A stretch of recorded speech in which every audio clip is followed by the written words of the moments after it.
औज़ुबिल्लाहिमिनश्शैतानिर्रजीम बिस्मिल्लाहिर्रहमानिर्रहीम। अज़ीज़ तलबा व तालिबात और तमाम सामीन को अस्सलामु अलैकुम व रहमतुल्लाहि व बरकातुहू। पिछले 2-3 दिनों से कुछ ना मसाइब हालात की वजह से हम आप तक अपना वीडियोस अपलोड नहीं करवा पाए, नहीं पहुंचा पाए। उसके लिए हम माज़रत ख्वाह हैं और आज एक मरतबा फिर हमने कोशिश की कि आपके सामने हाज़िर हूँ और जिस तरीके से हमने आपसे वादा किया था कि एक लेक्चर हम आपको रोज़ पहुँचाते रहेंगे, उसी की एक पेशरफ्त आज भी आपके सामने पेश करने की कोशिश है। अजीज़ तलबा व तालिबात, जैसा कि आप सभी जानते हैं, पिछले लेक्चर में हमने नोटिस राइटिंग के बारे में बात की थी और हमें उम्मीद है कि आपको वो लेक्चर बहुत ज़्यादा पसंद आया होगा और आपने ज़रूर उससे नोटिस राइटिंग जो है वो सीखी होगी। और जहाँ तक राइटिंग स्किल्स का ताल्लुक है, वो आपके एग्जामिनेशन का एक बहुत इंपॉर्टेंट कंपोनेंट माने जाते हैं। इसी तरीके से जहाँ नोटिस राइटिंग बहुत इंपॉर्टेंट है, इसी प्रकार से एक और टॉपिक हमारा जो है that is letter writing. Letter writing जो है ये भी हमारा राइटिंग स्किल्स का एक इम्पॉर्टेंट कंपोनेंट माना जाता है। और ये लेटर राइटिंग केवल एग्जामिनेशन पॉइंट ऑफ व्यू से ही इम्पॉर्टेंट नहीं है, बल्कि अगर आप अपनी रियल लाइफ में देखेंगे, जितना आप आगे बढ़ते जाएंगे, यह राइटिंग स्किल आपकी प्रैक्टिकल लाइफ में काम करता रहेगा। न केवल 10th स्टैंडर्ड में, बल्कि 11th 12th और उसके बाद जब आप मास्टर्स भी करेंगे इंशाल्लाह, तो ये चीज़ जो है, ये राइटिंग स्किल आपके साथ चलता रहेगा। इसलिए लेटर राइटिंग जो है एक बहुत इंपॉर्टेंट राइटिंग स्किल है जो हमारे बच्चों को पता होना चाहिए। So without wasting time my students, मैं आपको डायरेक्टली टॉपिक पे आना चाहूँगा।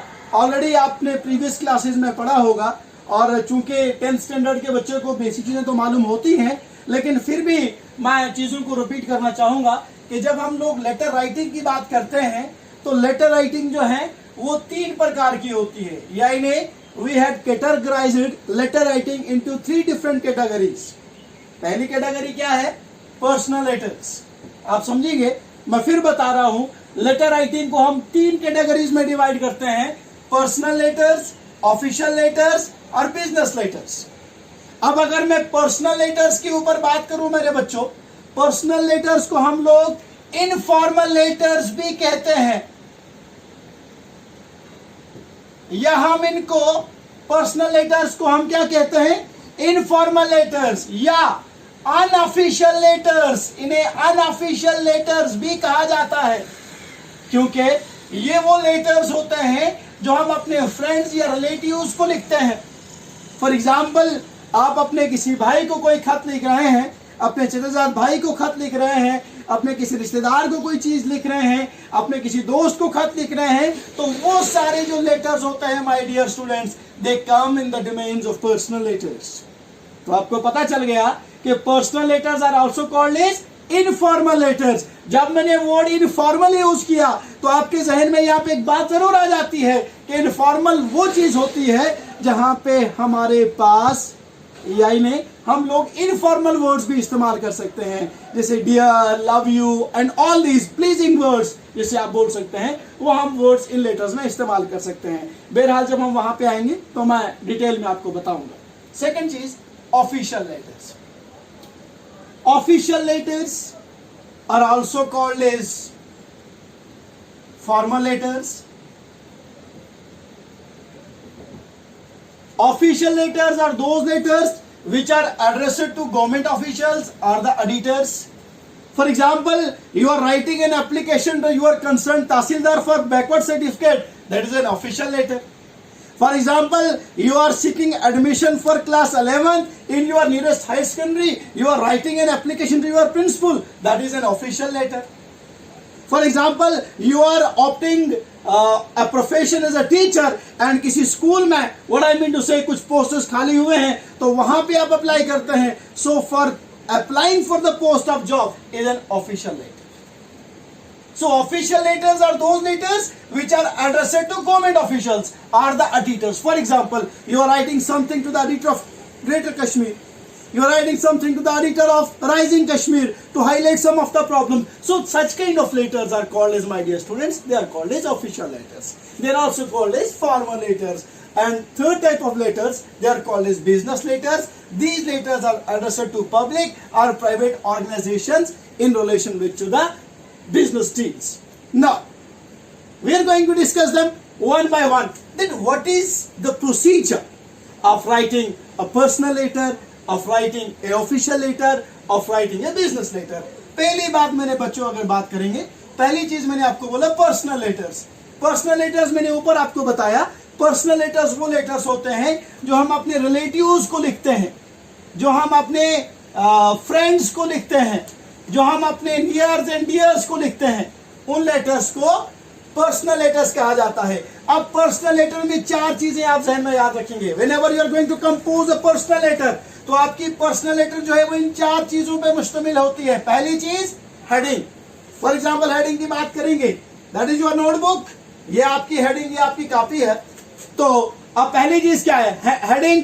हेडिंग किसे बोलते हैं? यानी जिसमें सेंडर्स का एड्रेस, यानी जो खत भेज रहा है उसका एड्रेस। फॉर एग्जाम्पल मैं अपने किसी दोस्त को खत भेज रहा हूं, तो मैं यहाँ पे अपना एड्रेस लिखूंगा right hand side, left hand side में चंदनवाड़ी बुनियार, ठीक है बच्चों, और डेट लिखूंगा मैं आज 27 अप्रैल 2020।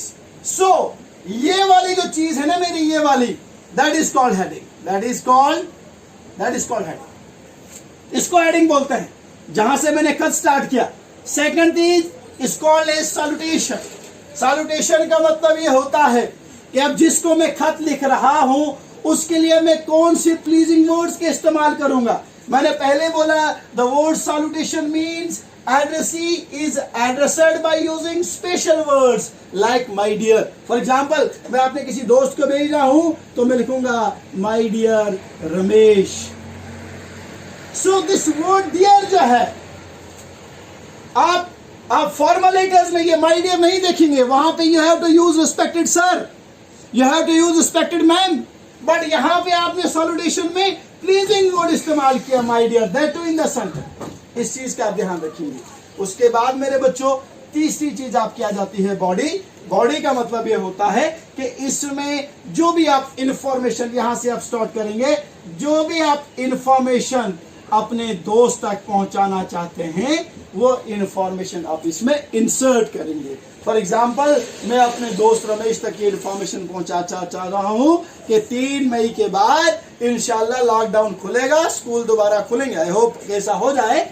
तो मैं क्या लिखूंगा वहां पे कि my dear Ramesh, I feel honoured to inform you that we are going to meet after 3rd of May as schools will go to open again. For example whatsoever, जो भी मैं खत लिख रहा हूं, please bring some books for me as I am in need of them. ये मैं अपने दोस्त को खत लिख रहा हूँ कि 3 तारीख के बाद स्कूल खुलेगा, तुम जब वापस स्कूल में आओगे तो मेरे लिए कुछ किताबें लेके आना। अब लास्ट पे ये इंफॉर्मेशन, यही बॉडी में हमारी क्या आ गई, हमारी बॉडी में इंफॉर्मेशन आ गई, और लास्ट पे बच्चों हमारा बच जाता है एंडिंग, जिसको आप कंक्लूजन भी बोलते हैं। एंडिंग में क्या होता है, यानी आपने जिस बंदे ने खत लिखा उसके लिए कुछ प्यारे से वर्ड्स, जैसे फॉर एग्जांपल मैं लिखूंगा yours affectionately, ठीक है।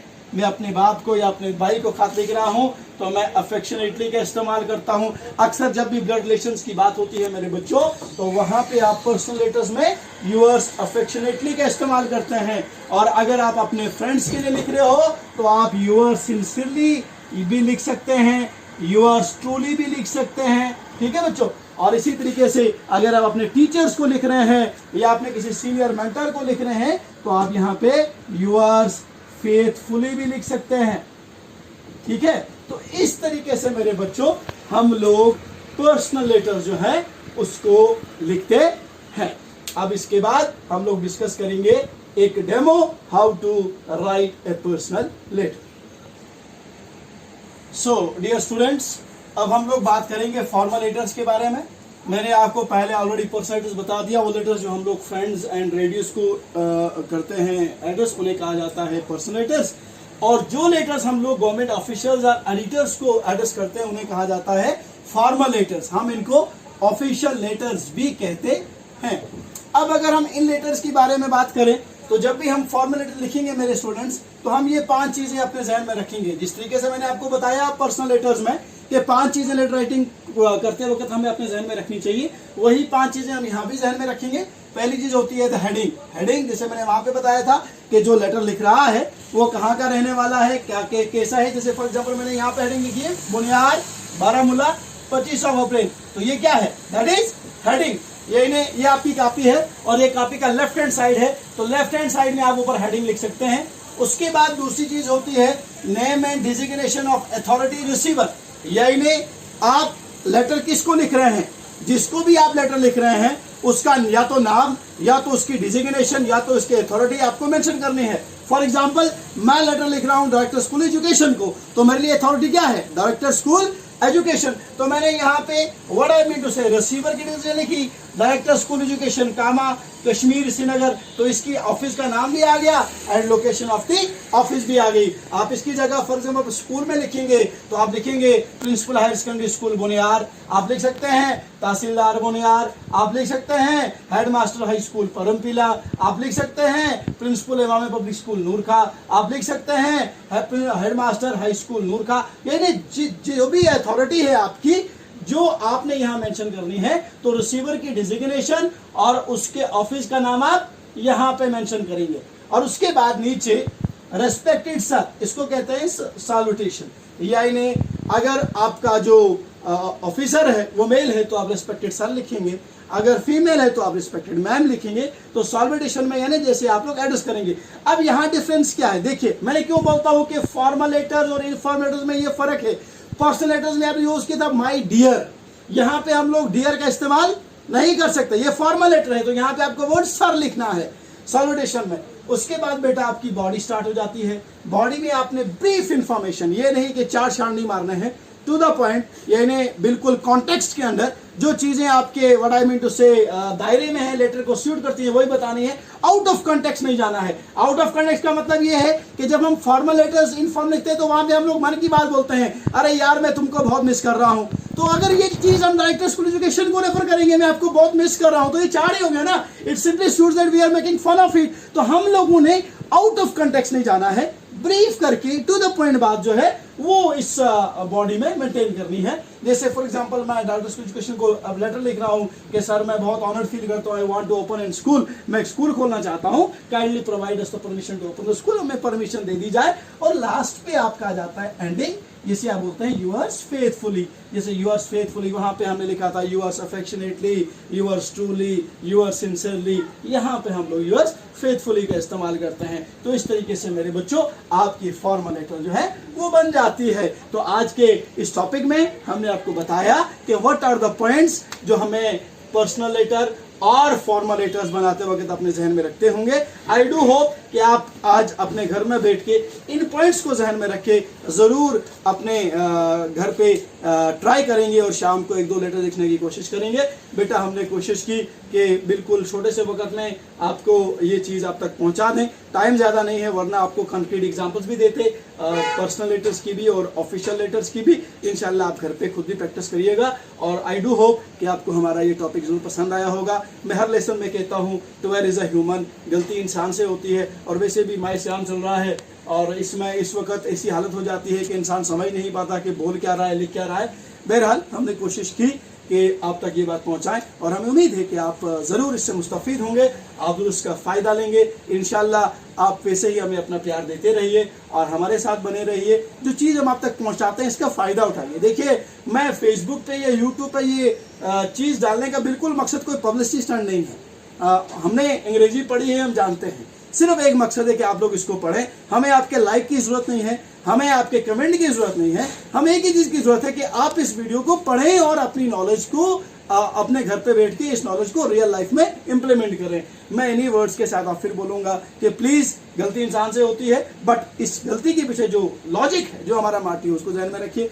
इस वीडियो को देखिए, बार बार देखिए और बार बार शेयर कीजिए सो दैट के मैक्सिमम जो हमारे स्टूडेंट्स हैं उन तक ये वीडियो पहुंचे। इंशाल्लाह कल फिर हाजिर होंगे एक नई वीडियो के साथ आपके सामने, यहीं पे इसी चैनल पे फिर बात होगी एक और टॉपिक के साथ। तब तक के लिए अल्लाह हाफिज, वस्सलाम।